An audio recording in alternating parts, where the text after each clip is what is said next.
evening. My name is Barb Ferguson, and as president of the League of Women Voters of the Holland area, I welcome you to this evening's candidate forum. We are proud to offer this opportunity to the voters of Douglas to learn more about the individuals running for the Douglas City Council in the November 5th general election. We'd like to thank the Saugatuck Douglas Library for allowing us to use this space for the forum.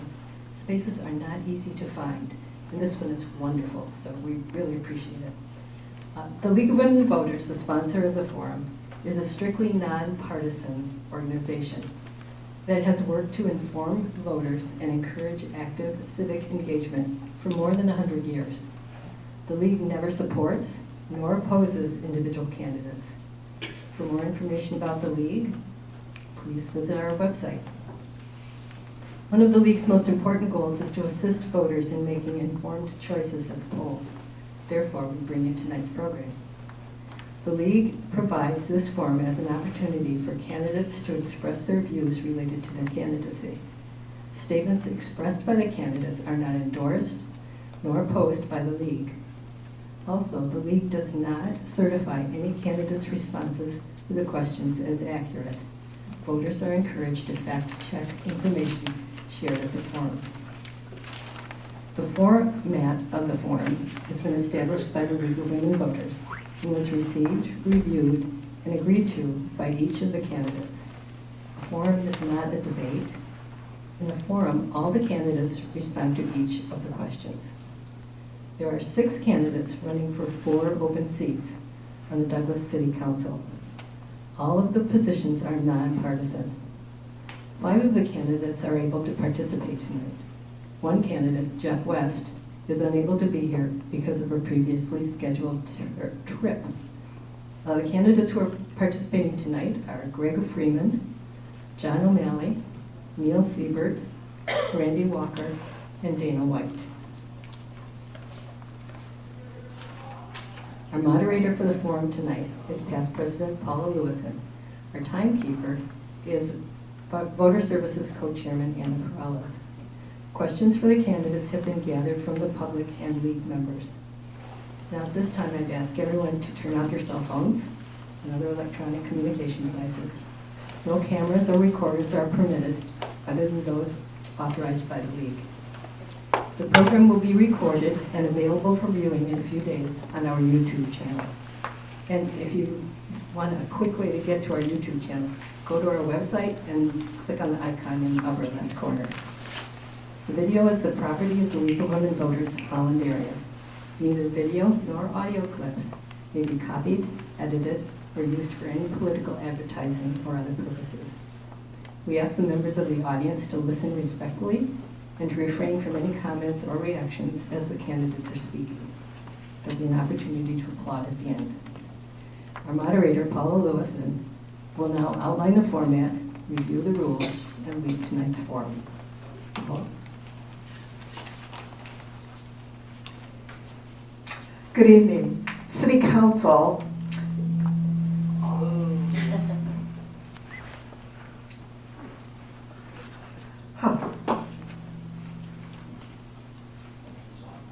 Sorry about that.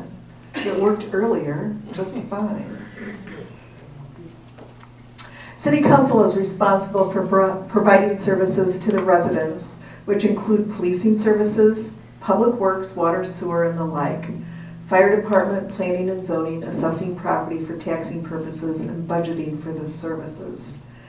I wanted to just take the opportunity to talk about that because there's all sorts of different levels of political discussion. So we're talking local this evening. Each candidate will have the opportunity to make an opening statement not to exceed 2 minutes. I don't know why the buzzing. Do you hear it? We can't control the volume, so we're told. It's preset. So I'll hold it and see if this works. Hello, can you hear me? All right, let's go this way. Each candidate will have the opportunity to make an opening statement not to exceed 2 minutes. Candidates will speak in alphabetical order to begin and rotate the order thereafter. Closing statements will be in reverse order and will be 2 minutes. Candidates will have 1.5 minutes to respond to the questions, and each candidate will have the opportunity to answer all questions.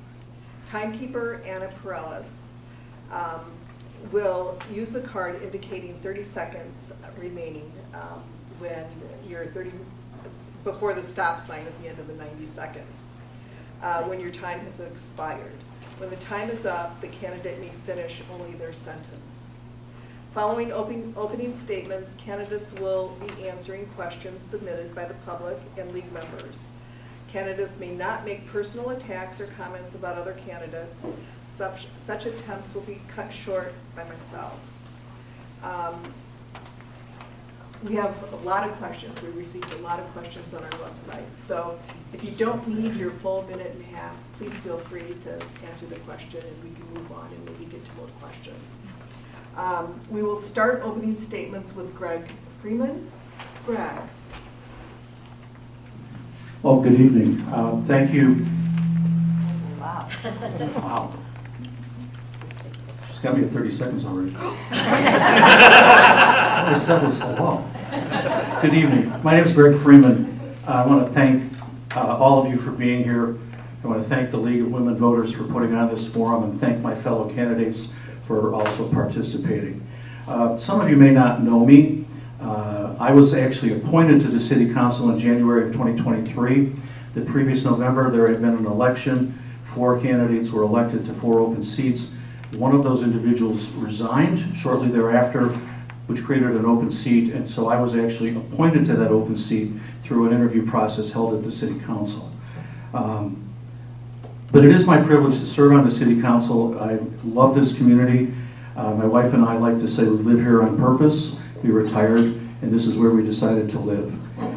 In addition to serving on City Council, I'm one of 2 representatives of Douglas to the Cal Lake Water and Sewer Authority. I serve on the City Council's Water Agreement Subcommittee. I serve on the Zoning Board of Appeals. I serve on the Douglas Harbor Commission, and I was previously on the Planning Commission. I'm retired from University of Chicago Medical Center. I have a master's degree in project management, and I also hold a 100-ton U.S. Coast Guard captain's license. I like to think I'm thoughtful and well prepared, but I don't think of myself as a politician. I come to this job as a volunteer. I've done a lot of volunteering in my life, and this is the way I serve my community through my volunteer efforts. Thank you. Thanks, Greg. You stole my opening lines. I just want to thank everybody for being here tonight, League of Women Voters, and everybody here to check us all out. I'm John O'Malley, if you don't know who I am. I was born and raised in Comstock Park, which is north of Grand Rapids. My background is in restaurant hospitality, and I've pretty much been everywhere. I've been to Florida and back up here to Michigan. I had an opportunity to come out here and work at the Terra way back in that day. That was 1992, so I've lived here in Douglas for over 30 years. Raised 2 fantastic kids who graduated from Saugatuck Public Schools. I helped participate in coaching them through football, basketball, soccer, and baseball. Was involved with the Saugatuck Athletic Boosters for 7 years, with 5 years of that being as the president of the Boosters. Presently, I'm a sales supervisor for a beverage distributor, so I have been involved with many local fundraisers. Cowboy Yacht Club's Chili Cook-Off, Golf Fundraiser, Saugatuck Douglas Rotary Club, and their Mount Baldhead Challenge, Venetian Festival, that types of things in the community. Community Pride as well, the Oktoberfest, Douglas Socials, Halloween Parade. You name it, I've pretty much kind of been involved with it as far as the events. I love Douglas, the lake, the river, the trails, the wildlife, which will be a topic later, I'm sure, and of course some pretty great people in our community here. It's growing, it's a great place to live, and like I said, I've been in Douglas Planning Commission since January of 2022, and on City Council since November of 2022. It's been a learning process for sure, changing city managers to planning the yearly budget, issues of growth within our city, as well as working with our infrastructure issues. I mean, we have one right now that's really big, but we have a lot of others that we need to tackle as well. It's important to listen, discuss, and reason, then make a decision as a council that we hopefully can all agree with. Please join us at our city council meetings at City Hall via Zoom. I'm done. Thank Sorry. you, John. Just Neal? that. Yeah, I'm Neal. Hello, everybody. Hello. I'm originally from Ohio, so don't hold that against me. I moved here 24 years ago, and I'm a BAc in communications at Bowling Green State University in Ohio. For the last 12 years, I became interested in our local government, how it worked, and the history of this community. To do this, I attended more than I wanted to council meetings, planning commission meetings, harbor meetings. I went to a 3-hour meeting on the Tri-Community Master Plan that only went through 1 page. So it was a learning experience. Since that time, for 10 years, I was elected to one of the 7 seats of Douglas City Council, and I've worked for 3 city managers, 6 zoning administrators, 5 treasurers, 5 deputy clerks, 3 clerks, and over 20 council members. I have served on the advisory board, the community direct board, the sign committee, the wayfinding sign committee, the building committee, the gateway sign committee, I'm on planning commission, and I have been on DDA. Other boards that I've been part of outside of the government would be the advisory board at McCauley in Grand Rapids, and for many years I advocated to improve services for the HIV clients and their medical care. Have volunteered to improve the flower beds in downtown and work to get more people involved in our community.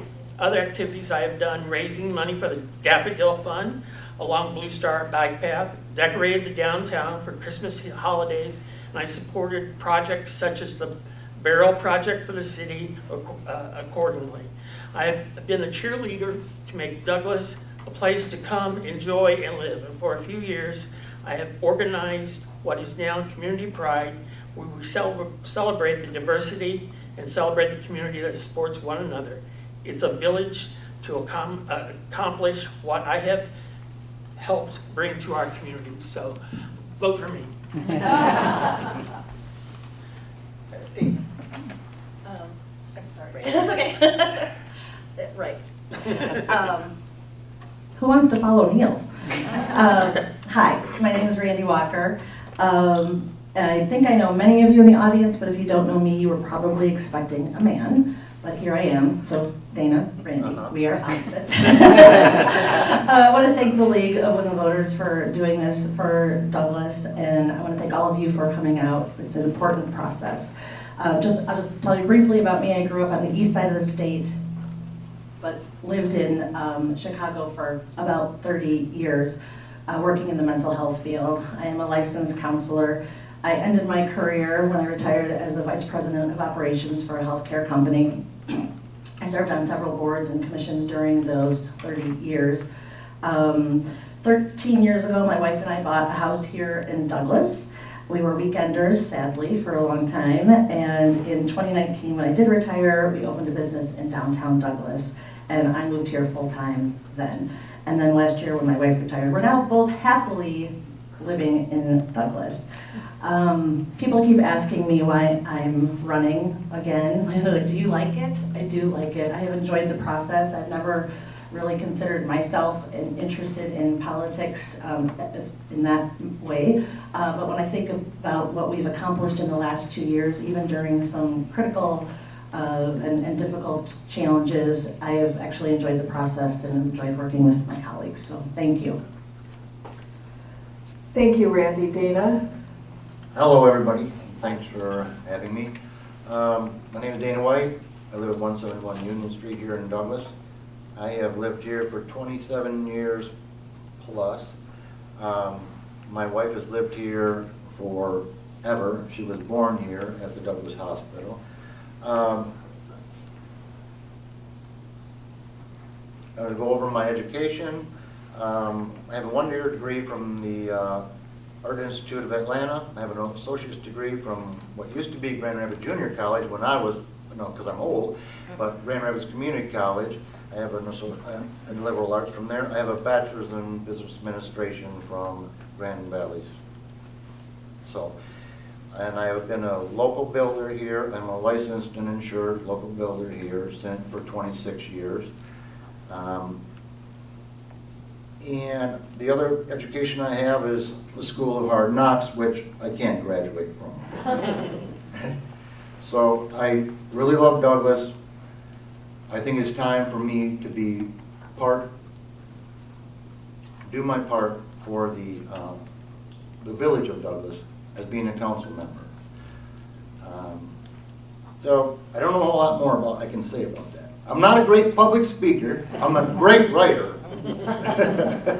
I could write forever, but so that's why I'm, and maybe once I relax, we can talk about a little bit more on it later. Thank you. Thank you, Dana. Would you mind turning it off and passing it back down to Greg, who will start us off with the first question? And then Greg, you'll need to turn it back on. Okay. Thank you. This is a test. Yeah. The first question is, what are the most important challenges facing Douglas, and how do you propose to address them? Include your ideas on funding possible projects in your answer. Well, there certainly are a number of important challenges facing Douglas. I think several of them are probably the ones that are the least glamorous. We need to work diligently to put a water and sewer agreement in place, water agreement and sewer agreement in place with Cal Lake Water and Sewer Authority. We need to work on remediating lead service lines in the ground. Now, the water and sewer agreement is something that comes out of the general budget, so there's not a lot of cost to that. Lead service lines are very expensive, although we did recently get a $1.3 million grant from Representative Joey Andrews. So I think those are two of the things we need to be working on. The Ferry Street culvert repair is very important to all of us because it really limits all of our ability to travel through the community. And I think right now we're working on trying to figure out what the costs for that will be and then what the funding sources will be after that. We had a meeting Monday night to discuss that. It seems that trying to get a grant is probably not a good idea because grants take a long time and are not guaranteed. So we're looking at possibly doing assessments, but we don't know what it looks like yet. So those would be the top three. There's probably 8 or 10 more on my list, but I see the sign lady's about to wave me down here.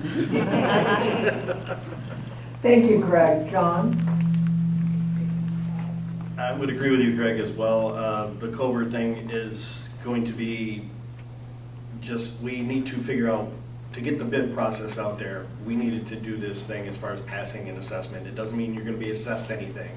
It's just making a move so we can get to a point where we have bids come in and we can find out how much it's going to cost. And at that point, we don't know if it's going to be $600,000 or if it's going to be 1.2. We have no idea. And if we just went around and did it ourselves, we would have Eagle involved with the whole thing, and they might say we're going to do a big block culvert, and it's going to end up being millions of dollars, end up with a bridge on top of that. So there's a lot of things we got to deal with that. We just pass it on to go to that next level. The water and sewer thing, I feel great that Greg is on top of that and negotiating that type of thing. There's a lot of things, like I said in my introduction, the infrastructure. There's a lot of things that need to be looked at here. And I don't know if it's just been like a good old boy kind of thing for a while, but we need to kind of like look at all this stuff that's going on here. I'll bring up, we already have the lead service line thing going on, so I'm going to bring up Deer. We've formulated a committee with the township and the city of Saugatuck to put this together and come up with an agreement, something we can do with the deer population here.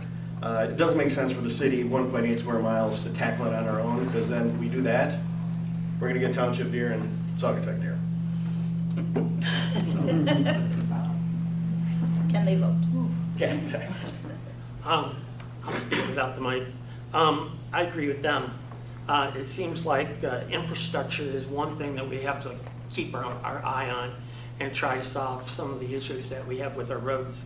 I know this last year we had private streets and public streets.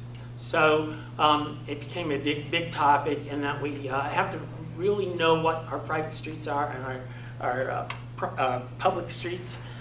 Sewer and water we have a problem with. We need to solve that. The lead lines is a great one. It's mandated by the state and it has to be done within 20 years. We can only do 5% a year, but I'm sure we can do more of them since we got that 1.3 million to help pay for the cost of restructuring. The deer, I'm on the deer committee, tri-community. I'm on the council, and I'm the council member of that. If you have any information or any ideas of how to solve this, please contact City Hall and give them the information and they'll pass it on to me. Most of our meetings are going to be at the Douglas City Hall. I know there's, we're going to be doing something with the downtown area. We're going to try to move the area longer. It used to be a vibrant downtown area, 2 blocks, but now we're only a block and a half. Can you turn it off? Mine's off. There we go. I'll hand it over to you. I lost my sense of contract, but that's okay. Can we just turn the whole I'm speaker still off. system? Excuse me, if the mic is closer than it, there's less feedback. Oh, really? Well, that's good to know. The volume can be turned down. No, there is no. There is, we can't adjust the volume, we're told. Oh, Do you have something in your pockets? Or? A necklace? I've been off, Oh, yes, so it's, there's another mic open. choose your outdoor vote right there. Yeah. I have a big mouth.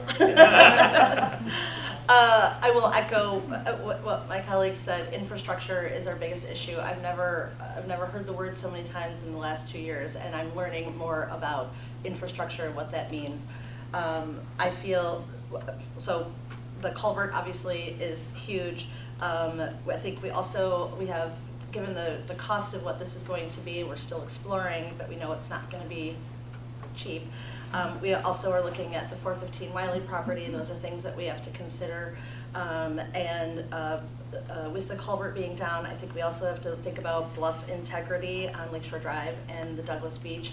I'm not the girl that's going to be able to figure out how to get the funding for these things, but I think we are in really good hands with our city manager and the consultants that we use. Thank you. I Dana? guess I need to hear the question one more time. Sure. What are the most important challenges facing Douglas, and how do you propose to address them? Include your ideas on funding possible projects in your answer. Well, I guess I can agree with them on infrastructure. Our roads are in really bad shape. I'm not sure how we handle that. I guess I need to get into the accounting of our city a little bit farther. I'll agree that the deer population is something that needs to be dealt with. I don't know if we can get the state involved, but that has to be dealt with. I'm not sure that I agree with the pricing on the culvert. I know that that needs to be done, and now it really seriously needs to be done. I'd like to know the percentages of who's carrying that cost. Is it, how much is Douglas, how much is Saugatuck, how much is the township? Saugatuck is going to benefit from that culvert more than Douglas is ever going to benefit from it, even though we do have a short area, maybe a 16th to an 1/8 of a mile to get to Campbell Road. That is our properties. But Saugatuck's going to benefit and the township benefits. So I really need to know who's paying what portion. And I don't think it should go, I don't think Douglas should pay 1/3. I think they're going to benefit, Saugatuck's going to benefit way more than Douglas will. I guess I'm running out of time, but those are my main concerns. Thank you. The next question will start with John O'Malley. John, how do you plan to involve residents in the decision-making process? Well, we were talking about this just the other night. It seems that a lot of our constituents out there, people, they're not really technology minded, a lot of them. They don't necessarily, we have constant contact. We have a Facebook page. We have all sorts of emails and things going out to people. And we just need to get everybody up to speed on this. If you don't have an internet connection, we need to kind of figure out how we're going to get that involved so that everybody has the opportunity to see what we're doing and what's going on with us at City Council and the City of Douglas. Thank you. Neal? The average age here, according to the census, is 55. So anyone above that may not even know how to use a computer or try to find us on websites, either here at the library or somewhere else. We have to make sure that we communicate with everybody. And there's different methods of doing that. We can try to get the paper involved, we can try to do internet, and have stuff here at the library, but we'd appreciate it if you would just be involved in the council meetings. We have to listen to the public and hear what they have to say, because it's their money that we are spending on trying to solve some of these issues. So I suggest coming to a council meeting. If you don't know when they meet the first and the third Monday of every month. They have been starting at 7 o'clock and they go on. There's agenda items or packets, as we call them, on the internet, and you can get it on our website and look under agendas and minutes and pull up, and you can read the entire packet that we are getting and reading for the meeting. So try to get more involved and try to get other people to get involved with it, because it's your money. Thank you, Neal. Randy? We were asked a similar question to this 2 years ago when I was running, and I thought that a good way to do that was to be able to provide office hours. So I made myself available once a month. I tried to put it out on social media and share it. Nobody ever came, so I stopped doing it. So this is a hard one because not everybody does have the same, everybody doesn't have the same technical skills or access to computers. But I also think that residents need to take some responsibility for reaching out when they need to know things, or, you know, sign up for the emails. It's a very quick way to just get through constant contact on the city's website, as somebody just said.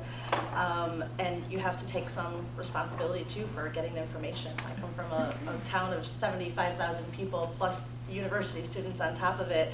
We didn't get, you know, email. We didn't have an email update. I had to go and ask the questions. So, thank you. Thank you, Randy. Dana? I listened on Zoom on Wednesday, and I agree with what everybody said about the technology thing. And there's a lot of things available. You can get on the email, which I have, and they publish whatever they can in the paper. I think maybe we need to get the information out sooner,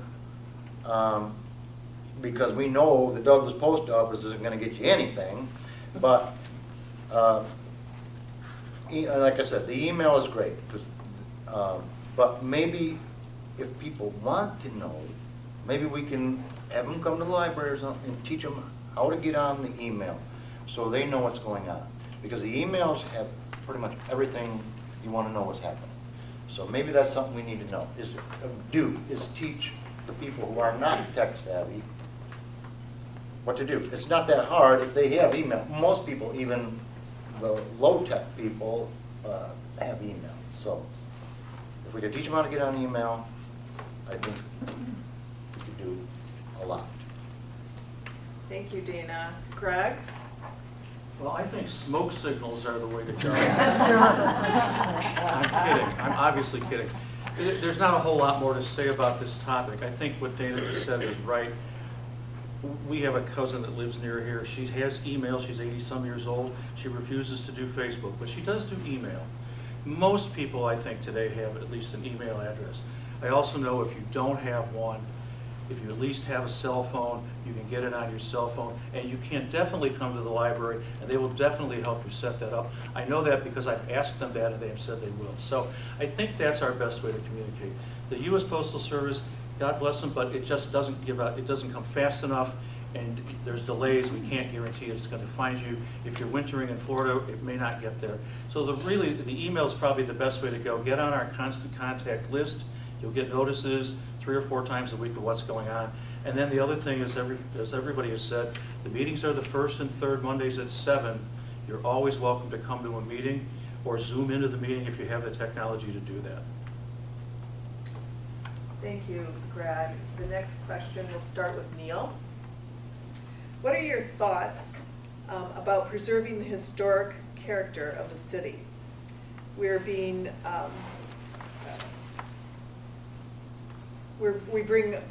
we are losing older homes downtown and along the lake shore.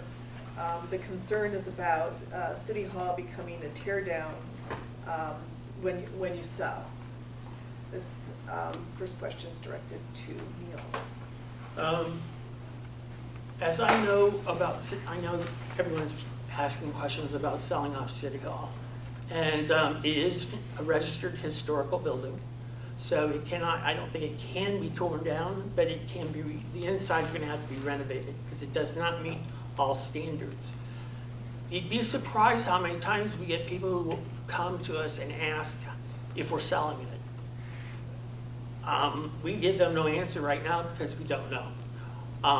We're in the process of trying to find a service that will help us know what the value is in that building. If we do that, that will increase downtown area. Historically, there are, I think there's like 13 stops in the downtown area in 1.25 miles that are historical homes that are close to downtown. It wouldn't take you very far to walk. Historical Society usually puts out a historical list of these homes and a little information. You'd be surprised at how many homes just in a walking distance are the original historical homes. And so many of them have been brought back to life because of Bud and Max. At one time, they were in very poor conditions and they were not going to survive. No one took care of them anytime soon. And people came in, saw the value of them, and brought them up. So, you know, it's an ongoing situation, so we need to make sure we inform the people of the community and keep them updated on what's going on. Thank you, Neal. Randy?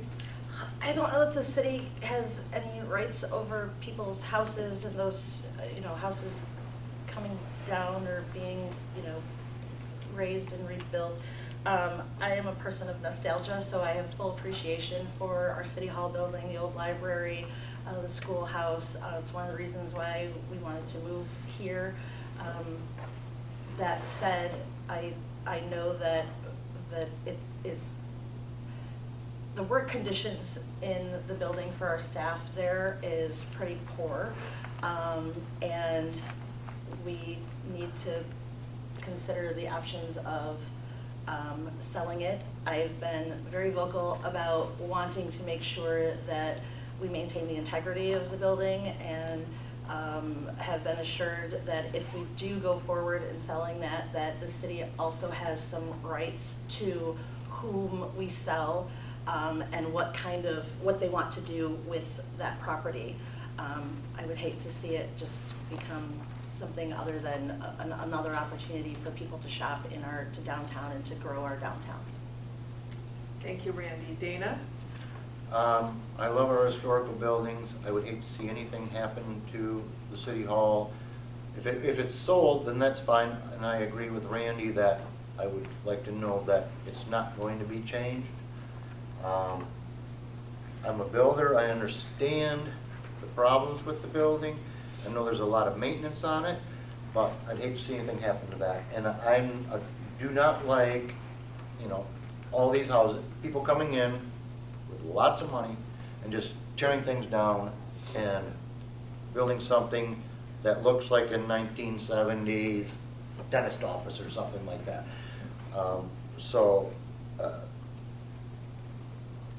don't know what else to say, but I do care about the historic society. I mean, the historic part of Douglas, and I don't like, you know, change is fine, but not when we're getting rid of something that's very nice, that has been beautiful in the city forever, and it's been part of the history of the city forever. Thank you, Dana. Greg? Thank you. I don't know that I can add a whole lot to this that's already been said. I too would love to see City Hall preserved. I think it's a beautiful building, but it is in pretty rough shape. If you've been inside of it, if you've been up on the second floor in particular, first of all, getting to the second floor is a harrowing experience. The elevator doesn't work. The elevator itself would probably require $1.2 million to be replaced. The stairs are about this wide because they were built in 1875. So it's a tough building. It needs a lot of love. There are other buildings on Center Street, like the police station, which is basically a blockhouse that leaks and doesn't have any particular historic value, I think. I'm told that when the rain comes out of the east, it actually rains through the wall into the chief's office. So things like that probably, you know. Some towns I know of, I have a lot of friends on Mackinac Island, they have actually created historic districts. But that layers a whole set of rules and regulations on top of things that are extremely hard to manage. So it's tough to manage this. It's hard to tell somebody who bought something that they can't do something with it. At the same time, I don't disagree with my colleagues in saying I'd love to see some of these fine old homes preserved and repurposed, and City Hall in particular. Yeah. Thank you, Greg. John? I think it kind of depends on what they're buying. I can think of a house on Union that I know probably 20 years ago, we went in and were allowed to pull out the wood floor, and a friend of mine refurbished it, the whole thing. And it was really nice tongue and groove boards. But that house is still sitting there, so what condition is it in? I don't know how old it is. I don't know how long it's been there. I think it would kind of depend on the condition of each place we're gonna either replace or tear down. And if they're buying it and want to restore it, great. I know the number of houses on Union and in town that have been replaced and refurbished, and they look great. City Hall, yeah, I mean, you're down to the old time slats in the basement and upstairs. So, and the main floor is not level in any way, shape, or form. So, the police station, it's just, there's some challenges with all the buildings that we have in town, but you know, you ride down in behind some of these streets and you can see some of the houses that they've refurbished and they've done a great job. But so I would say it would depend on the condition of the house. Thank you. The next question will start with you, Randy. Your neighbor city, Saugatuck, has been divided over the issue of short-term rentals and how they should be regulated. To what extent is this an issue for Douglas, and what solutions would you recommend to address concerns raised by citizens? Actually made notes on this because I figured this would be a question. And I was sure it was going to start with me. Saugatuck has had a rough relationship with short-term rentals. It has not. We have had some residents come to us to City Council to complain about short-term rentals here and there. I was reading the master plan, the one that our current one that's going to expire soon, or is maybe expiring this year or early next year, that estimated that at the rate we were growing in Douglas, we had the potential to have 40% of our homes be short-term rental. That is a lot. I am a firm believer that people should be allowed to do with what their houses what they want. That said, I think we also have to regulate somehow. I don't know that we are that we need to do it right now. I think we need to start thinking about it right now. I think the conversation is slowly starting to escalate a little bit. I want to hopefully handle it in a different way than some of our other communities have, and it's going to be an issue all along the lakefront, up and down the lakefront, and there have been things that have already been put into place, and we don't have to reinvent the wheel. I think we can learn from our neighbors. Thank you, Dana. Or thank you, Randy. I'm switching order.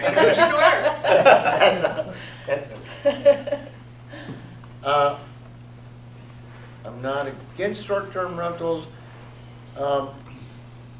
I believe that single homeowners, or maybe their second home, they live in Chicago or something, they would like to rent it, that's fine. I don't want us to see it go to a point where it's a corporate thing, because we're already seeing that in the regular residential market, where corporations are going in and just buying all the houses and they're renting them out. So I'm against any kind of, so we should know whether this is just a single family owning these houses, or is it a corporation coming in and trying to rent these houses. So I guess I don't know how to handle it, but I'm willing to go into it. I'm not against it, but I am against any kind of, we have to make sure that it's not a corporation that is buying a house just to rent it. And there are many people who do build these houses with the intent that they are going to rent these houses to make their house payments. And so, beyond that, I don't know what I can say. Thank you, Dana. Greg? Thank you. Well, I agree with what I've heard already. I think monitoring is an important thing. I live in an HOA that has 60 units. We have 8 or 9 of those that are short-term rentals. That's about 14%. We've worked hard to ensure that they're inspected, they're registered, and we created a specific set of rules and regulations in our HOA that the homeowners must follow and that their residents, that their renters must follow. And that seems to be working for us. I know when we did a survey of the citizens, we were looking at Blue Star Highway, repurposing 200 Blue Star, but short-term rentals was definitely one of the issues that came up as being something people in the community are concerned about. We need to monitor. I agree, we need to monitor it. I'm not sure how exactly we go about doing that, although if they have to register with the fire department, that's where your source, and they have to register with the city, there's your data sources. I totally agree with Dana's point about not having corporate people take over. I don't think that's a good thing at all. I do know the state of Michigan is looking at setting limits on short-term rentals. I think they're talking about 30% maximum. I also know they're talking about putting a tax on short-term rentals, most of which would be returned to the community. So somewhere in here there's a balance point. I don't want to live in a resort where people are here for 3 months and then they're gone for 9 months. I want to live in a community where we have vibrant stores and vibrant schools and vibrant places to be. But on the other hand, if I want to put my place up as a short-term rental, maybe that's up to me. By the way, I have no plan to do that. Don't write that down. Thank you, Greg. John? Yeah, I think we know the state has something that they're working on and putting together. I think our situation is the 13 people that are in a 3-bedroom place, and it's just a Yahoo crazy kind of thing. So we've also talked about some of this stuff where there needs to be a phone number of the owner on the front of the door. So if our police officers go over there to answer a call of unruliness or whatever, then boom, here we are. We got the name, we got the number, who we're calling, and if they're out of town, they need to have somebody in town that's also taking care of the place, and maybe they do already. But we've talked about doing that with all the people that we have in here. We've also talked about implementing our own tax that would be basically paid for by the renters, and that would come back to the city. And we'd be able to use that to help speed up the short-term rentals, get everything organized. I mean, we have them doing licensing already, and they have to have fire extinguishers and fire alarms and all that stuff in there, but we just need to make sure that all that's being taken care of, and it's costing more and more to have the fire department do those things, and for us to check on that stuff as well. Good. Thank you, John. Neal? I attended a conference down in Lansing, and at that time, which was March, state legislation was looking at rules for short-term rentals.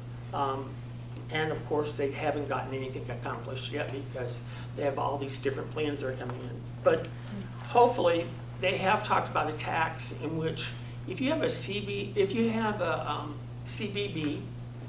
they would get 6%, and they would get half the tax that's collected, which would be, I think, 12%, and city would get the other half. I think that's a good solution, but I don't think that's going to be solving our issue in our community. And I think the city has to look at this and see what the community thinks is a viable number, and try to listen to them so that we know that when our application forms come in, you register for a short-term rental, you have all that information here, and you have to have a fire department to inspect your place to make sure it's safe, and information that needs to be contacted on the front of the doors. Now in South Haven, that's what they require. They require a sign in the front door of who owns it, who to call, and how many occupants they could have in that place. So that's something we can look at. We can look at other communities along the lakeshore and see what they've come up with and try to pull out the good things that will work for our community. because we can't do the same thing as in another community. Thank you. The next question, we'll start with Dana. And if someone came to the city with a proposal to build a new piece of public infrastructure in the city, such as, let's just say, a park for this example, how would you evaluate whether or not that project was worth implementing? That's kind of hard. I don't know of anybody that would come to our city to build something public, but I guess we would really need to look at their numbers of what their intent is. That's all. I mean, if they're a philanthropist that just wants to give us something and it's going to be ours, and we don't have to pay them for it, I'm all for that. I don't know what else to say without, it's a hypothetical. So if a philanthropist wants to give us something, we'll take it. Thank you. Greg? Well, I agree with Dana. It's a hypothetical, so it's hard to answer the question specifically without knowing what it is. But it seems to me the guiding principle here ought to be the city master plan. And the city is working on redoing the master plan right now, and the city master plan would guide whether or not something like that would fit into the city, and the zoning ordinances, location, type of project, all of those things would need to be evaluated, cost of build, just what we would be doing to the soil, to the surrounding areas, the plants, the trees, infrastructure, wildlife. I think it's an interesting question. It's hard to answer because there's so many things that aren't known about the proposal, but I think it would require a great deal of study. And I don't know that I, for one, would say, hey, that's great, come on, put a shovel in the ground, let's go, without evaluating it very carefully. My suggestion is that we probably, and forgive me for saying this, but we probably would need to put a work group together and people actually study it to understand what it is we're being provided with, what the benefits are, what the costs of the city are, and what the value is. Because at the end of the day, if somebody wants to build a Taj Mahal, but nobody likes it in the middle of downtown Douglas, well, then it's not a good deal, even if it was free. Thank you, Greg. John? Yeah, it would definitely require a group to get together and go like, hey, do we need a pickleball facility? Do we need a Coughlin Park? I mean, take what they did over there. I mean, it's a great facility. It's a nice park right there on the water. But then again, what's the upkeep to the city? What do they have to pay to maintain that all the time? So that's what I mean. I mean, it's like, what is it going to be, and how much is it going to cost the city to upkeep it and keep it going? So I think we would have to have a group and a committee together to look at that and see what's worthwhile. Thank you, John. Neal? We got a prime example of this in our downtown area. It's the Pride Garden. Pride Garden was bought by somebody who had a plan for it and vision, and he worked with the zoning administration here in town and told them what they could and couldn't do. There were some issues with it, but we finally got it solved, and we have a beautiful Pride Garden across the street that's going to be maintained by the person who donated it to the city until money runs out. There's an account with the county. It's going to be a great addition. It's the only Pride Garden in the country.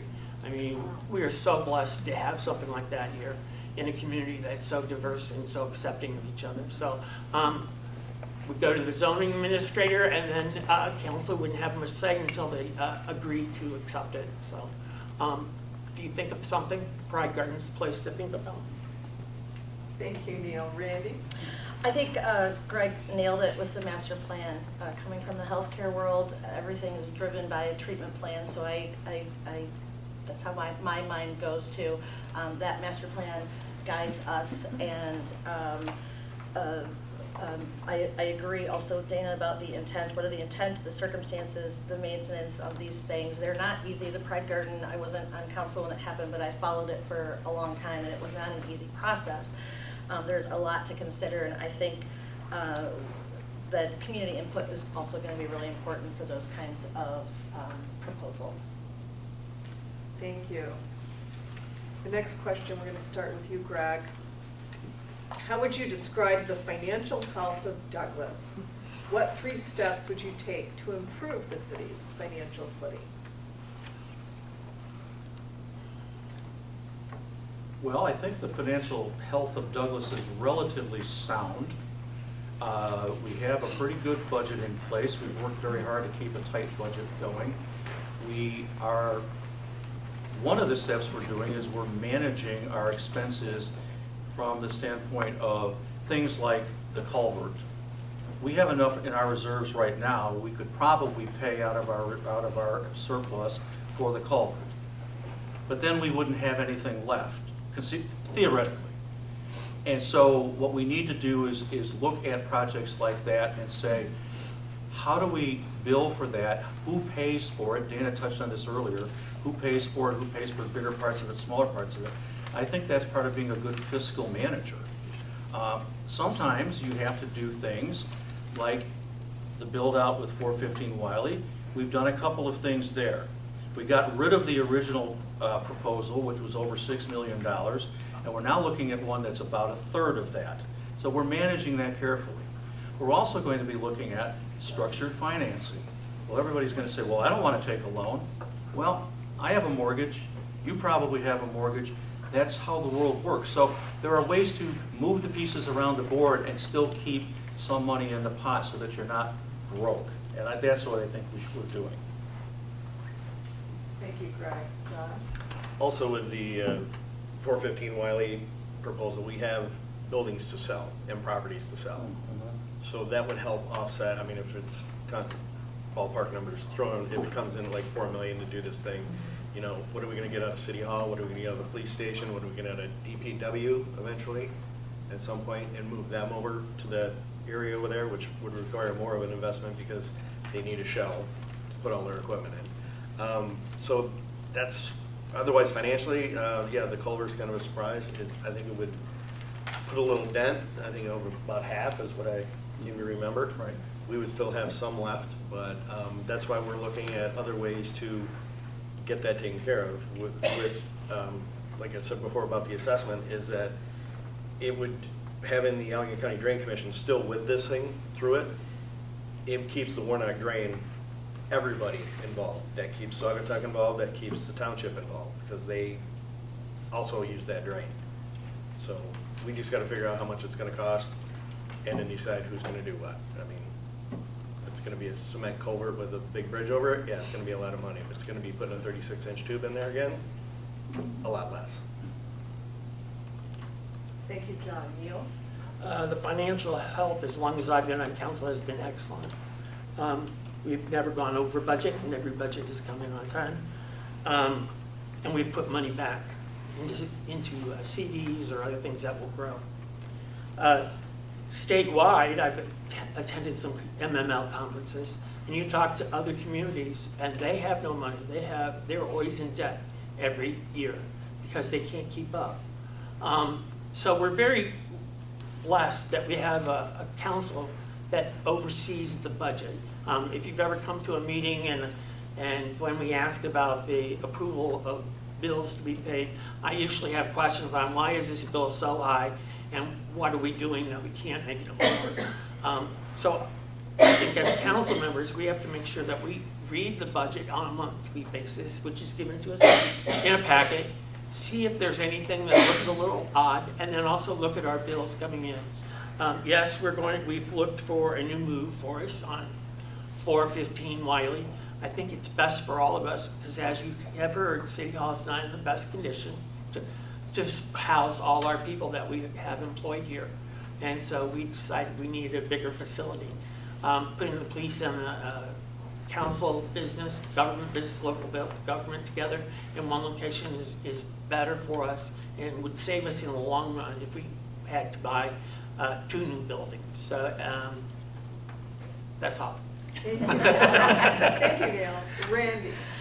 We had somebody come to city council in the last month or so who said, was upset about something and said Douglas has no money. And so I went and I did a little research, and we actually have a $2.6 million surplus, and that's in addition to us buying the 415 Wiley property. So we are financially healthy. I have no ideas on how to raise money for all these other things that need to be done, but I trust that we are in excellent hands with our city staff and our consultants that have been guiding us through these really important discussions. And I think by coming to some of these meetings, it will help people understand the process, and that decisions are not made willy-nilly, that there's a lot of thought and effort that goes into these decisions and money-making or money-taking, money-grabbing things. So, thank you. Thank you, Randy. Dana? I think the financial position of Douglas is in good shape. I think we can look at what we want and what we need a little bit closer. And another thing on the budget, it would be nice, this goes back to the transparency thing about the email. If we put the budget out there so people could look at it, I know if you dig, you can find it. So maybe that should be something we put out to the citizens in email. And as far as the Douglas Professional Building, is 415 Wiley, correct? It used to be the hospital? Mm-hmm. Okay, well, I know a lot about that. Myself, Bob McNutt, and somebody you might have heard of JPD, we remodeled that thing. We tore not all this together, but we took the roof off of that. We put new trusses on that. We built all of those offices that a lot of you have been to in the hospital. We built out the rehab area. We built out all of those offices. I mean, I picked up them heavy doors by myself, and we hung them. I know a lot about that building. I know a lot of things that it doesn't need. So that's all I can say. I know there's a big section in there that's never been finished, but the other sections are in good shape and could be used in the state they're in. Thank you. Thank you, Dana. The next question, we start with John. Tourism is a big part of the local economy. What are the strengths and the challenges of this area's dependence on tourism? And what role does the city council play in supporting the positives and mitigating the challenges of local tourism? I think we've had a really good summer in Douglas, downtown especially, and I'm not, Randy, part of the DDA and all that. We've seen a growth of people downtown just this summer, and I think that's going to continue to grow. I mean, there's no parking across the river, and that's their issue. But we've got to create more storage space down there, and that's what we kind of think about, getting out of City Hall and making that a storefront, and maybe boutique hotel upstairs or something like that. That's just a thought and an idea. I know the police station and I think the White House across from the post office has already been sold. What's going to happen there, who knows, but I think someone wants to develop that into storefront. And we're working more towards Center Street with storefronts and on the other side of Center Street. So we're a growing community for sure, and that's bringing a lot more tourism in. The Root Beer Barrel was just insane how busy that place was this year, and that in turn with the agreement we've had with them has turned a profit for the city. So keep the tourism going. Yeah, unfortunately, Culver's not helping us, but we'll get that done and get things going again. Thank you, John. Neal? I'm not quite sure if the city council has any role in tourism and making it stronger. I think it's more of a CVB thing, because they are there to get tourists to come here and to spend the night at the B&Bs and Airbnbs, and they kind of put it out there of what our community has in store for everyone if they want to visit. And they cover, I don't know, 4 or 5 states in the Midwest that are regular visitors here, that people come from those states. If anyone comes to council and asks us for a possible something that we can do to help them out, I'm sure council would look at that and make sure that we have all the information, and if we can help them out, I think that would be great. People who come here and put on special events in our downtown area bring people to our downtown area, and many don't know that Douglas is here. They think Saugatuck.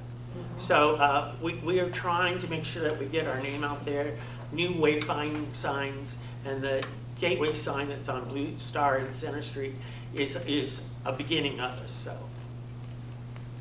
Thank you, Neal. Randy? I could talk about this for 3 hours. So I'll try to be succinct. Our strengths are that we are an amazing little town and we have the opportunity for growth. I think that's one of the reasons why moving some of our offices and the police station out of downtown Douglas will open up the opportunity for new businesses. One of the two questions that I've been asked for the last, our business is celebrating 5 years this month. The two questions I get the most are, what's open for lunch? Where can I eat for lunch? And less so this year because we have Happy Stands.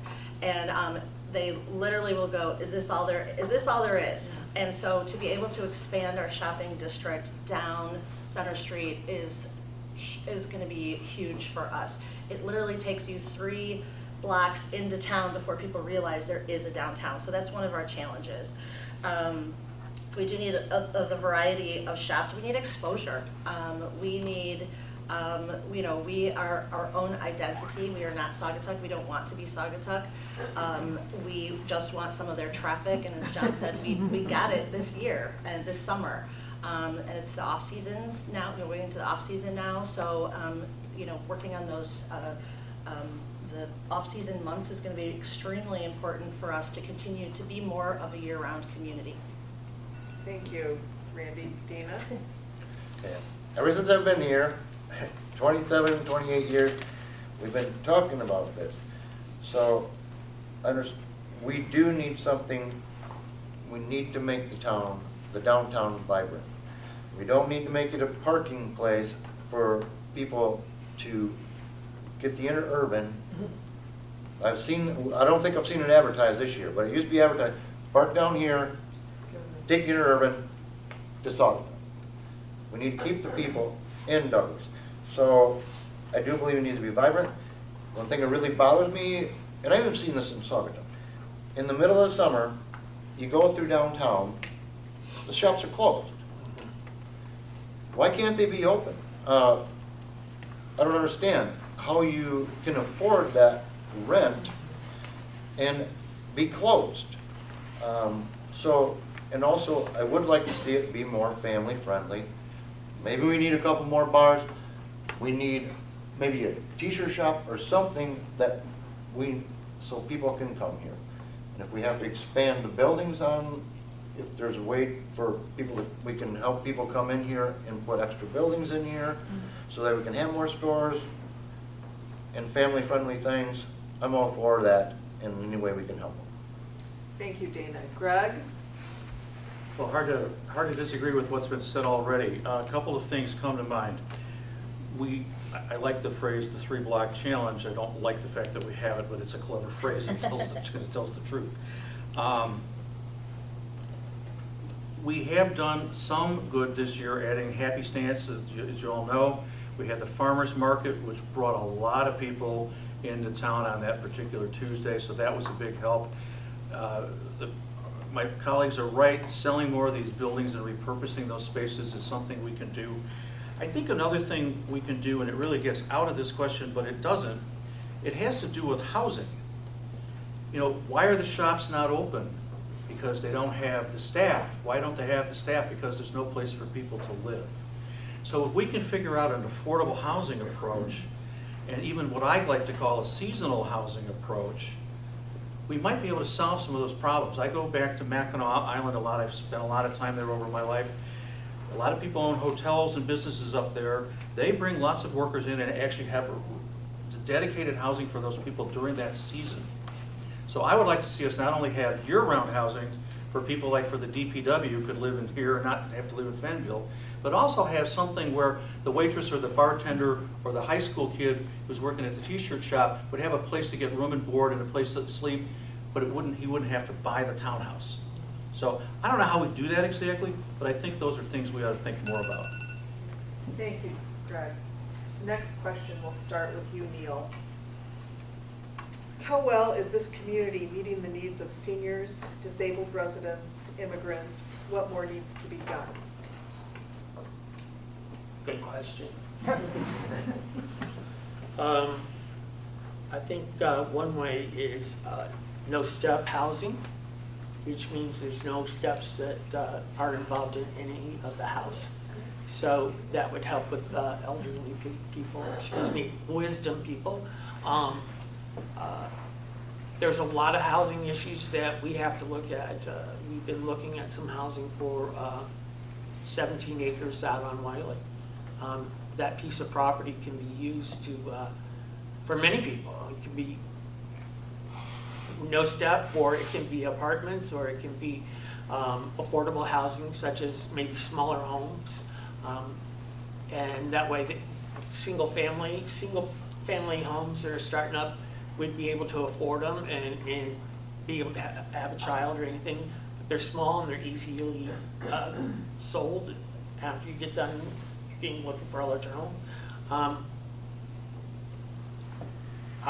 We don't have too many handicap facilities around here, so, and I've been handicapped for a while. I had to learn how to walk all over again, use crutches many times. I had a boot on my foot, so I'm a little klutz. So I understand that we have to, that's why City Hall needs to be sold, because it's not suitable for people who have wheelchairs. They can't get through certain doorways there. So we have to do a better job of this, and maybe through planning we need to start looking at that. Thank you, Neal. Randy? This is a great question. It's one of my passions. I love working with seniors and have done it for a long time. I think we are lacking in services here. I think it's a bit bigger than just the city of Douglas.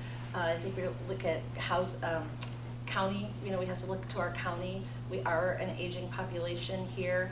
I'm going to be one of them, so I hope we figure it out real soon.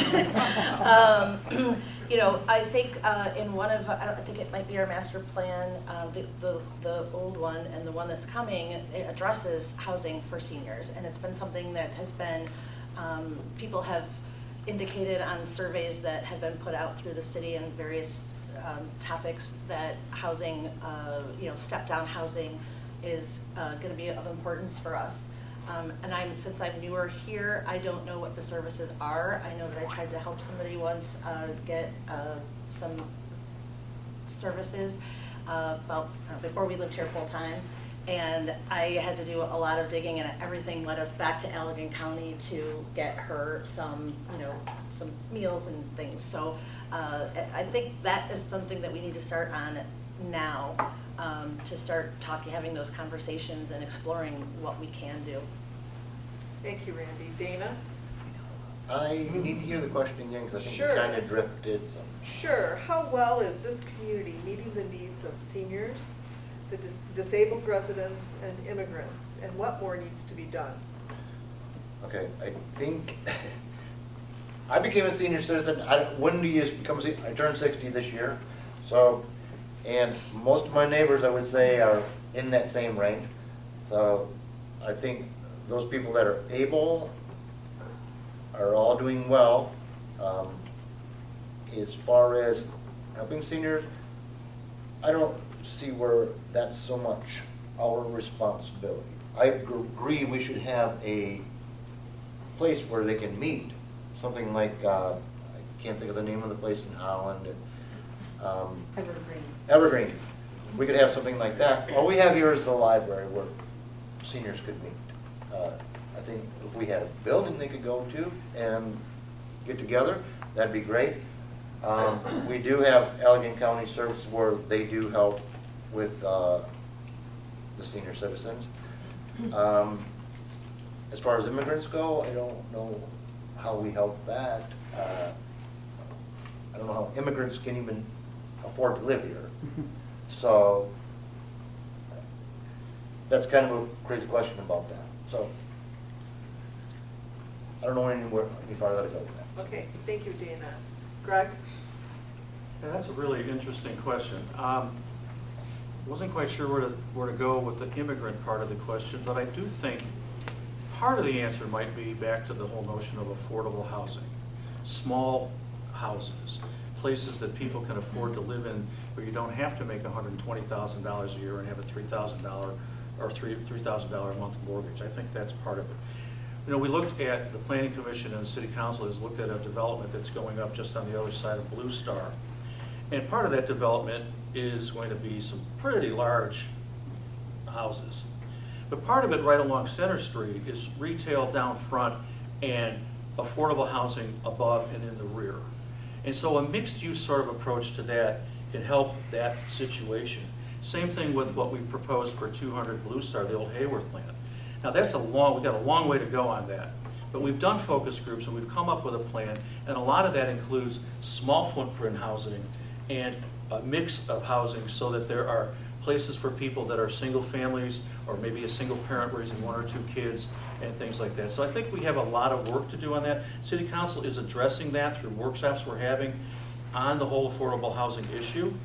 These things don't happen overnight, they take time. But it's being addressed. It might not be as upfront as the Ferry Street culvert, but it's definitely being addressed by the City Council. And there are some of us that are pretty passionate about it. Thank you, Greg. John? There's 17 acres over on Wiley, and we're working with a group right now would do what we call affordable housing, because affordable housing none of our people in the city, our police, can afford to buy a house here.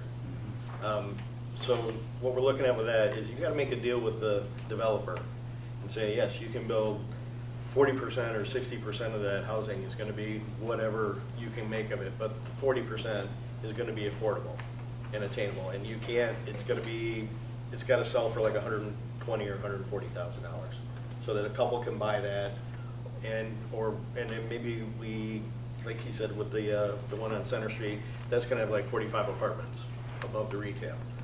What those apartments are going to be, 2 bedroom, 1 bedroom. We haven't seen the final plan on that yet. So there is stuff in the works. Again, 200 Blue Star is a dream, probably like 5 to 7 years away before anything happens with that. And it's a blueprint there that's it's a map that's wide open. You can do anything. A senior center, an activity area, you can do all sorts of things there. And also do apartments, because it's such a big area. So it has been talked about, it is in the works. It's just going to take time. Thank you. This is going to be our last question. We had 25 questions from league members and from the community, and we've made it through 9, and then we'll do closing statements. So if I could ask you to try and do this shortly, like 30 seconds, no more than a minute, so that we can get through at least 9 questions tonight, that would be great, and then we'll start with our closing statements. So the next question starts with Randy, and it is, how would you consider climate change and other environmental issues in economic development? That's fun.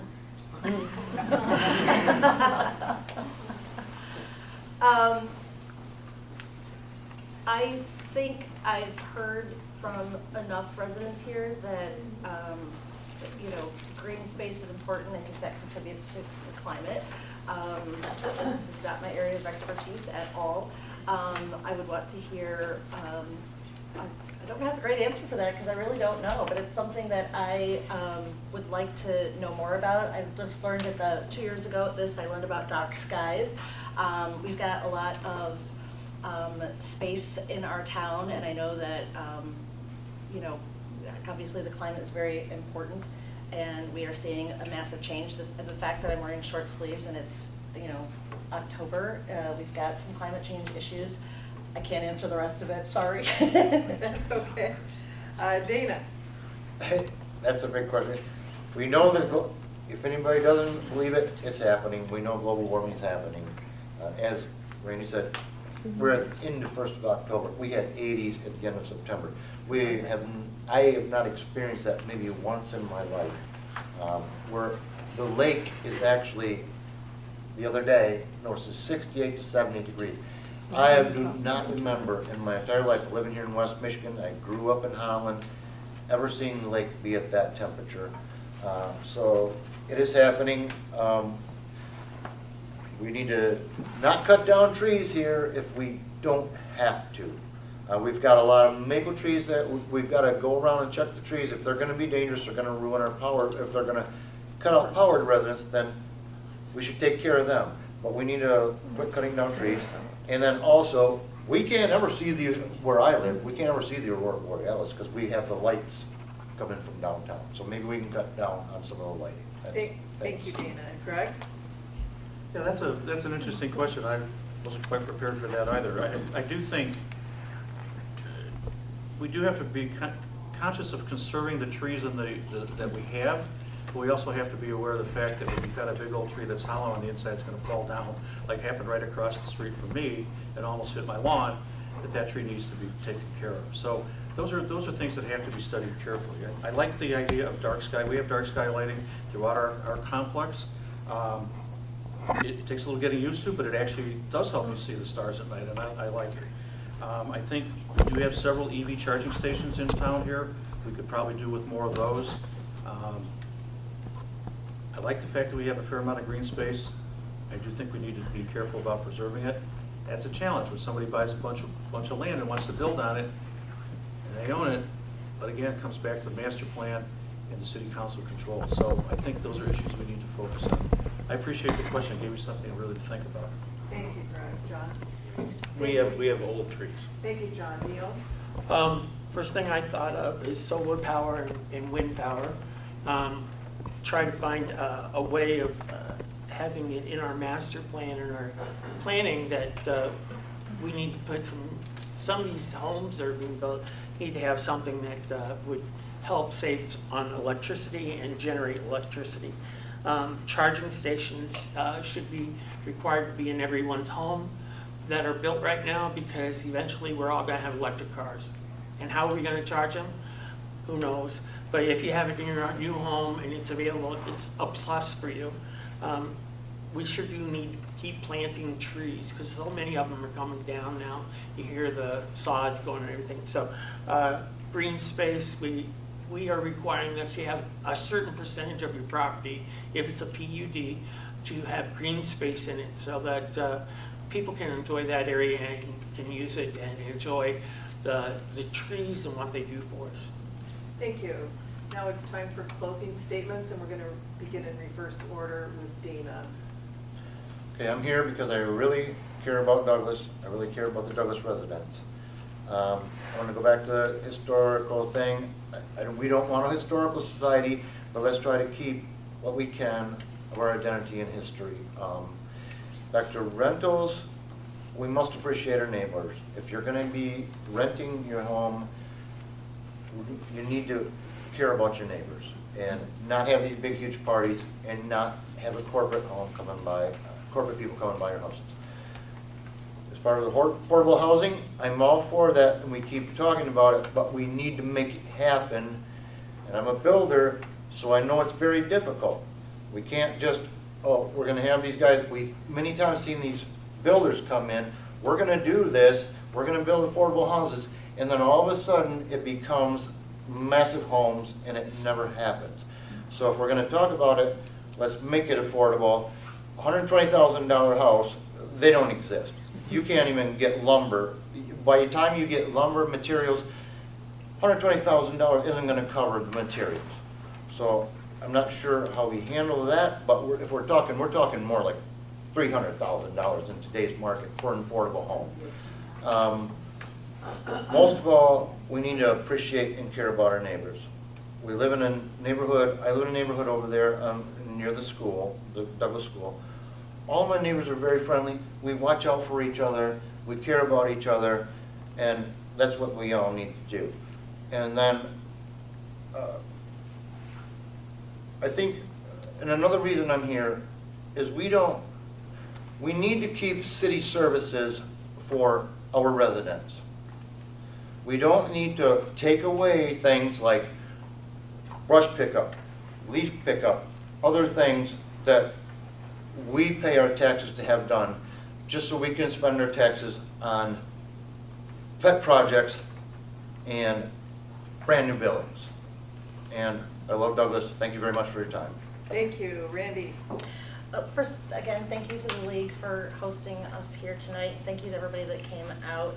I will just end by saying that I have really enjoyed my 2 years on council. It hasn't always been easy. We've had to make some difficult and sometimes unpopular decisions. But in spite of that, I'm glad to be a part of it. And we have a lot of challenges coming our way. And I want to be the person who's not part of the problem, but part of the solution. So I am willing to serve another 2 years. Thank you. Thank you, Randy. Neal? Hi. I became a council person because I love this community. As you can tell by what I've done in all the committees and forums and boards I've done, I'm a big cheerleader for Douglas. I've been on council for so long that I've seen people come and go. A new city manager, a new zoning administrator, and I've been able to work with them. Some of the stuff that council does is never easy. We always have to make the tough decisions. I think all of us on here are willing to make those decisions and to make sure that Douglas is in a sound and financially good standing. And I hope I am elected for city council for a 2-year term, and I thank you for coming tonight. Thank you so much, Neal. I'm sorry, John. I'd want to touch base on a couple things. The road infrastructure thing, we have a company called Prying and Newhoff. They come in every year and do a grading of all our city streets. So we can see what needs to be fixed and not fixed. What we can just like stone over, what we can just oil and that kind of thing. We didn't talk about that, we didn't go into that whole thing. The charging thing in everybody's home that's one thing we talk about in planning a lot. When someone comes in and wants to build a home or they want to build complexes, you got to put in charging stations. That's what I don't know if we can make them do it, but that's what we try to do. The housing agreement is where you come up with affordable housing. They can sell that $300,000 house, but then there's a portion of this community that's going to be 120 or 140 because that's what it's agreed to with that developer. So there's a lot of things that we all have in the works here. I love being on city council. It's a lot. I've worked 40, 50 hours a week and sit home and read 150 pages and go to the meetings. So it's a lot to work, and it's a lot to do, but I like it. I like it a lot. And then planning is the same way. And that's only once a month, but it's fun. It's good to be involved. It's a great town. Thank you, John. Greg? Thank you. I like what John just said. It's good to be involved. I told you earlier that I'm involved in a number of things too. John's not wrong. Preparation for these meetings can be onerous. We had a meeting a month or so ago. The packet for the city council meeting was 297 pages. Yeah. But let me just talk a little bit about my vision for the city of Douglas as I close. I see Douglas as a community that becomes even more vibrant than it is today, with shops and restaurants downtown that are open more hours and more people are actually patronizing the businesses we have. I see a city that actively tackles its infrastructure projects in a fiscally responsible manner and makes progress every year. I see a city that has affordable housing so that teachers and firefighters and DPW workers that support our community can afford to live in our community, and that we have enough affordable seasonal housing for the shops and restaurants that we want to keep open. I see more active use of the Douglas Marina, Wade's Bayou waterfront, especially as public parks in addition to just places to park boats. I see a city that continues to actively support its LGBTQ plus neighbors and friends. I see a city where the city administration and city council are truly seen as partners of the community at large, working together. I think the current city council is working very well in that direction. And so to close, I ask for your support on November 5th to remain on city council and to move forward. Thank you for being here. Thank you to my colleagues for being here. Thank you so much to the League of Women Voters for giving us this opportunity. This is a great place to live. You all know it. We know it. And we just want to give back. Thank you. Thank you, Greg. And I want to extend apologies to all the people who submitted questions. We got through 9 of the 25 that we had, but thank you for going for an hour and a half, just off the top of your heads answering questions for them. I'm sure they would be glad to talk with you further. Barb? And I just want to thank all of you for being here. We really appreciate it. Hopefully you've gained some insights. We want to remind you to vote on November 5th. The absentee ballots are out already, and early voting, in-person voting starts October 26th. And if you didn't get a voter's guide yet, please stop and get one. We're also leaving them here at the library so that they're accessible. All the state races are in the newspaper part, and then we also have an insert with local races. So it's great information. You can go to vote411.org, put in your address, and you'll get tons of information about the candidates and the races. So thank you again. Let's give them one more.